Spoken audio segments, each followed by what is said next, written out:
আমন্ত্রণ ব্যবসা বাণিজ্যের অর্থনীতির সর্বশেষ খবর নিয়ে নিউজ 24 এর নিয়মিত আয়োজন পূবালী ব্যাংক পিএলসি বিজনেস টাইমে। সাথে আছে আমি পিঙ্কি সানোয়ার। এতক্ষণ দেখছিলেন সংবাদ শিরোনাম, এবার বিস্তারিত। অবশেষে 5 শরিয়া ভিত্তিক ব্যাংক একীভূতকরণ প্রক্রিয়া শুরু করলো বাংলাদেশ ব্যাংক। ভেঙে দেয়া হলো ব্যাংকগুলোর পরিচালনা পর্ষদ। তবে একীভূতকরণের সময় লাগতে পারে 1.5 থেকে 2 বছর। বুধবার সংবাদ সম্মেলনে এসব কথা জানান গভর্নর আহসান এইচ মনসুর। তবে এসব ব্যাংকের আমানতকারী ও কর্মকর্তাদের আতঙ্কিত হবার শঙ্কা নেই বলে আশ্বস্ত করেন গভর্নর। তিনি আরও বলেন, চলতি মাসের শেষ নাগাদ টাকা উত্তোলন করতে পারবেন আমানতকারীরা।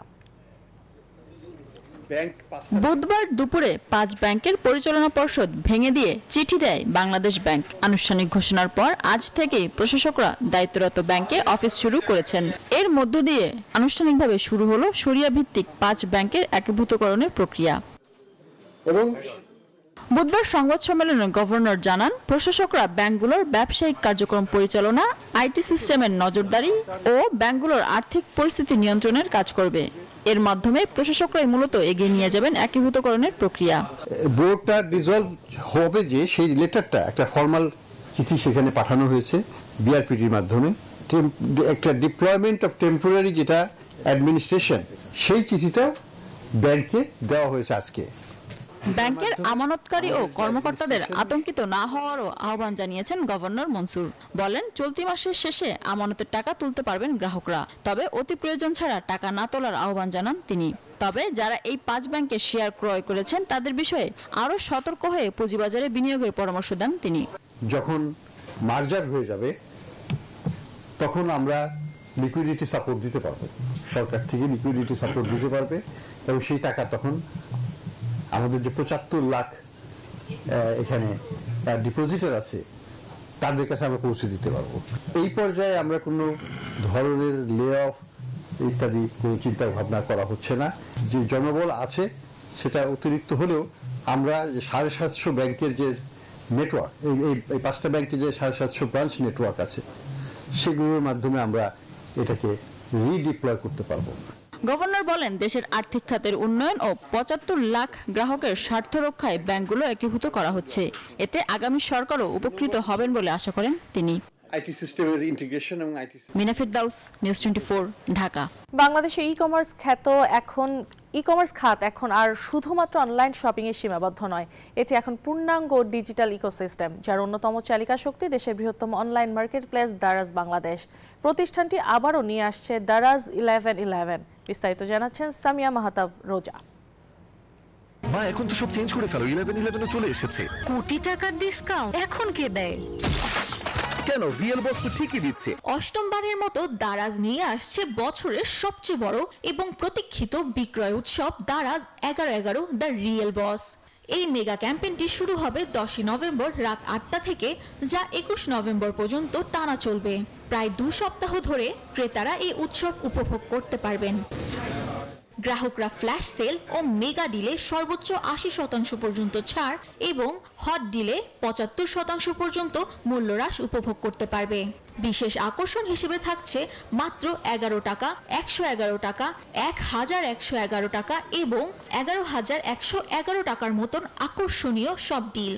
নির্দিষ্ট অর্ডারে ক্রেতারা উপভোগ করতে পারবেন ফ্রি ডেলিভারি ডিসকাউন্ট। 1111 এর সবচেয়ে বড় আকর্ষণ থাকছে 1 টাকার গেম।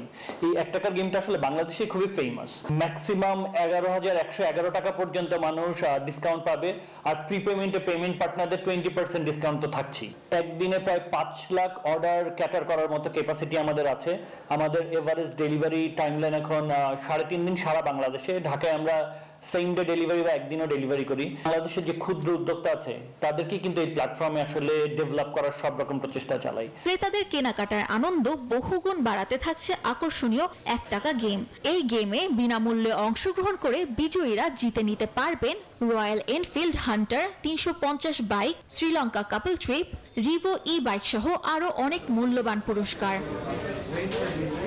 এই বছর দারাজ মলের পণ্যের জন্য বিশেষভাবে চালু করা হয়েছে অথেন্টিসিটি গ্যারান্টি ও 3 গুণ ক্যাশব্যাকের নিশ্চয়তা। এর মাধ্যমে ক্রেতারা ব্র্যান্ডের পণ্যর মান ও আসলত্ব নিয়ে পুরোপুরি নিশ্চিত থাকতে পারবেন। আমরা কাস্টমারের কথা চিন্তা করে এবার দারাজ মলে আপনার 3 টাইমস মানি ব্যাকের গ্যারান্টি দিচ্ছি। সো দারাজ মলে কেউ যদি কেনে, ওখানে যদি কোনো প্রোডাক্ট অথেন্টিক না প্রমাণ করতে পারে, তাহলে উনি 3 টাইমস মানি ব্যাক পাবে। এই টেকনোলজি নিয়ে আমরা এইটাকে আরো যতটুকু গ্রো করানো যায় সেটার জন্য আমরা একদম সবাই মিলে কাজ করে যাচ্ছি। অনলাইন শপিং এর এই বছরের ক্যাম্পেইনটি গত বছরের সব রেকর্ড ছাড়িয়ে যাবে এবং গ্রাহকদের জন্য নিয়ে আসবে সেরা কেনাকাটার অভিজ্ঞতা, আশা করছে প্রতিষ্ঠানটি। সামিয়া মাহতাব রোজা, নিউজ 24, ঢাকা। কিছু অসাধু ব্যবসায়ীদের দৌরাত্মের কারণে দেশীয় মোবাইল কোম্পানিগুলো হুমকির মুখে। কোনো প্রকার ট্যাক্স না দিয়েই হাজার হাজার ফোন বিক্রি হচ্ছে। বুধবার রাজধানীর মহাখালীতে এক সংবাদ সম্মেলনে দাবি করেছেন mobile phone industry owners association of বাংলাদেশের নেতারা। এ সময় বক্তারা আরও বলেন, অবৈধভাবে দেশে আসা স্মার্টফোনের কারণে প্রতি বছর হাজার কোটি টাকার রাজস্ব হারাচ্ছে সরকার। এছাড়া অবৈধ ব্যবসা বৈধ উদ্যোক্তাদের সঙ্গে অন্যায় প্রতিযোগিতা তৈরি করে এবং সাইবার অপরাধ ও জাতীয় নিরাপত্তার জন্য ঝুঁকি সৃষ্টি করে। তারা আরও বলেন, বিগত সময়ে বিভিন্ন উদ্যোগে নিবন্ধনবিহীন ফোন বন্ধের ঘোষণা দেওয়া হলেও তা সফল হয়নি। তবে এবার বিটিআরসি উদ্যোগ বাস্তবায়নের পথে। বিটিআরসি 2025 সালের 16 December national equipment identification register চালু করার ঘোষণা দিয়েছে।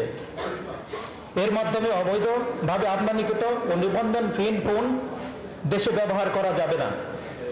এই উদ্যোগের ফলে সরকারের হাজার হাজার কোটি টাকার রাজস্ব নিশ্চিত হবে এবং বাজারে শৃঙ্খলা ফিরে আসবে। টেকসই পোশাক তৈরির লক্ষ্য নিয়ে ঢাকায় শুরু হয়েছে ডেনিম শিল্পের সবচেয়ে বড় প্রদর্শনী বাংলাদেশ ডেনিম এক্সপো 2025। আন্তর্জাতিক কনভেনশন সিটি বসুন্ধরা 2 দিনের এই আয়োজনে অংশ নিয়েছে 10 দেশের 45টি প্রতিষ্ঠান। এক্সপোতে ডেনিম উৎপাদনের সর্বশেষ উদ্ভাবন, টেকসই প্রযুক্তি এবং বৈচিত্র্যময় পণ্যের প্রদর্শনের মাধ্যমে বাংলাদেশের সক্ষমতা ও বৈশ্বিক ডেনিম বাজারে শক্তিশালী অবস্থান তুলে ধরা হয়েছে। ভবিষ্যৎ বাজারের চাহিদা মেটাতে সরবরাহ নিশ্চিত করতে করণীয় বিষয়ে আলোচনা করতে বিশ্বব্যাপী ডেনিম শিল্পের উদ্যোক্তা, উদ্ভাবক ও ক্রেতা বিক্রেতারা একত্র হয়েছেন এক্সপোতে। অংশগ্রহণকারীরা বলেন, টেকসই ও পরিবেশ বান্ধব ডেনিম তৈরিতে নিজেদের সক্ষমতা জানান দিতে এ প্রদর্শনীতে অংশ নিয়েছেন তারা। আমাদের একটা ইনোভেটিভ যেটা হচ্ছে যে আমরা চাচ্ছি যে একটা মার্চেন্ডাইজার বা সোর্সিংয়ে যিনি আছেন, উনি যখন অর্ডারটা প্লেস করেন, যাতে উনি একটা স্টপ থেকে এই সবগুলো সলিউশন পান। অন্যান্য যেগুলো কোম্পানি আছে তারা কেউ লেবেল করে, কেউ মেটাল বাটন করে, কেউ প্লাস্টিক বাটন করে, কেউ ন্যারো ফ্যাব্রিক্স করে, বাট আমরা একটা কম্বিনেশন দিচ্ছি। We have to create a new demand for sustainable clothes that the consumer can be proud of dressing more ecological clothes. That's the point that then the market will react.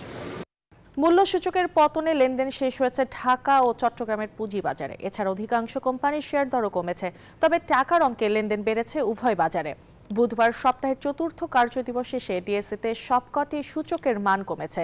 প্রধান সূচক DSEX 32 point কমে অবস্থান নেয় 4986 পয়েন্টে। সূচক কমলেও এদিন ডিএসইতে লেনদেন 32 কোটি টাকা বেড়েছে।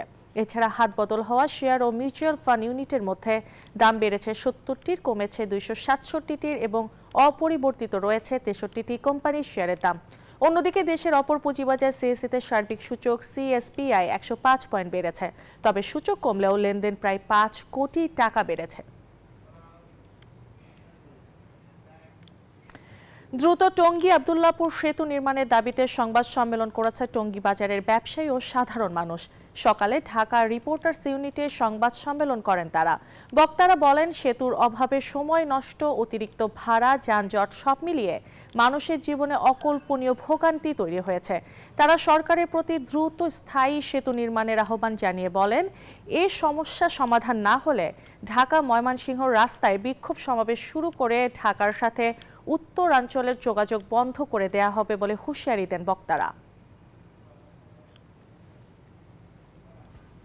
এই সরকারের কাছে আকুল আবেদন, অতি শীঘ্রই টঙ্গী তুরাগ নদের উপর আরসিসি ব্রিজ নির্মাণের উদ্যোগ না নেওয়া হলে আমরা ঢাকা ময়মনসিংহ মহাসড়ককে বিক্ষোভে সমাবেশ করতে বাধ্য হব।